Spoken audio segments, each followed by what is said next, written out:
Welcome to JK creative thoughts channel. తుమ్మి కూర ఏ విధంగా చేద్దామో చూద్దాము.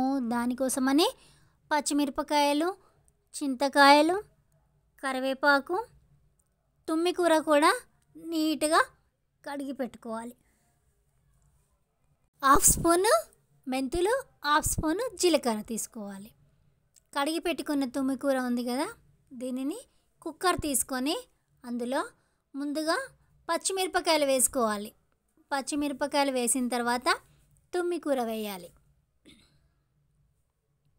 తుమ్మి కూర వేసేసిన తర్వాత చింతకాయలు కూడా ఇందులో వేసేయాలి. అంతేకాని కుక్కర్లో వాటర్ అనేది వేయొద్దు, అసలు వాటర్ వేయొద్దు. ఆ పచ్చిమిరపకాయలు ఈ తుమ్మి కూరలో ఉండే కొంచెము వాటర్కి ఆ పచ్చిమిరపకాయలు చింతకాయలో ఉండే వాటర్కి ఉడికిపోతుంది. చింతకాయలు లేత చింతకాయ తీసుకోవాలి, ముదిరింది తీసుకోవద్దు, గింజలు ఉన్నది తీసుకోవద్దు.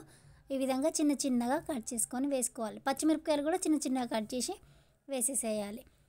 ఆ తర్వాత మనం రెడీగా పెట్టుకున్నాం కదా జీలకర్ర, మెంతులు, వాటిని వేసేసేయాలి. వేసిన తర్వాత ఆయిల్, మనం కొంచెం ఆయిల్ ఎక్కువ తింటే ఆయిల్ ఎక్కువ వేసుకోవచ్చు, లేదంటే ఒక 2 స్పూన్ల ఆయిల్ సరిపోతుంది. ఆయిల్ని దీని మీద వేసేసేయాలి.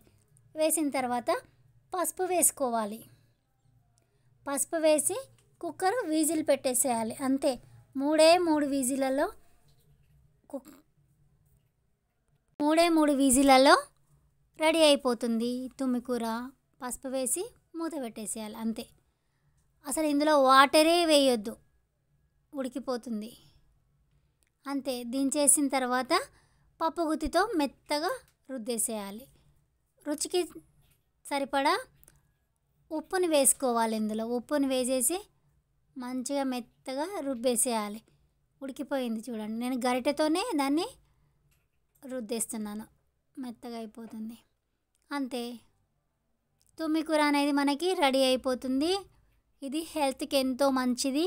ఈ సీజన్లో మాత్రమే తుమ్మి కూర దొరుకుతుంది కాబట్టి కంపల్సరీగా మనము కనీసము 3-4 సార్లు అయినా తింటే మంచిది. రుచికి సరిపడా ఉప్పు వేసేసినాం కదా, అంతే, తాలింపు పెట్టేసేయాలి. కొంచెము ఎల్లిపాయలు, ఎండుమిరపకాయలు, కరివేపాకు, జీలకర్ర, ఆవాలు వేసి తాలింపు పెట్టేసేయాలి. అంతే, తుమ్మి కూరతో జేకే క్రియేటివ్ థాట్స్ ఛానల్.